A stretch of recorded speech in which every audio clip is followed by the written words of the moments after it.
Kanun kaca Ndradima menika dos pundi? Tur malih monggo kula aturi glejah, kula aturi metang.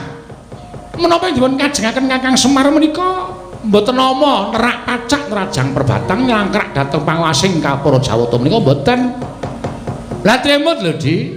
Kakang Semar menika nyang Raka piyambak. Langkung-langkung Janaka menika lho nun sewu. Janaka menika sampun wangsul wangsul damel padhang kayuwangan, wangsul wangsul dados jagoning para dewa. Lah ing atasipun panjenengan dipun suwuni ngampil tinggalan gamelan Lokananta kayu klepu Dewa Ndara Gedang Mas Debaksa sapa Cindhe Parijata Kencana. Dewa sakjada menika kok kawratan. Lha nun sewu lho. Nek panjenengan kawratan mangke Janaka wangsul teng Karang Kadempen nek wonten pengamuk ing Kakang Semar pripun ora? Lah geger. Semar munggah kayangan mubal-bal entut lha ada.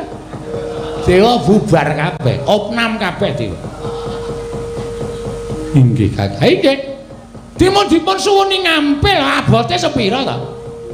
Inggih, lajeng kepareng paduka Kakang. Abotipun paringi ngampil. Gamelan Lokananta kayu klepu Dewa Ndara Gedang Mas Debaksa sapa Cindhe Parijata Kencana. Badhe kula aturaken ngampil nanging bab dewa sakjada. Panjenengan kok supe lho. Lah dewa sakjada nika ya anake Kakang Ismaya piyambak. Iki menika pun Kama Jaya kali Kama Ratih menika dewa sakjada lho.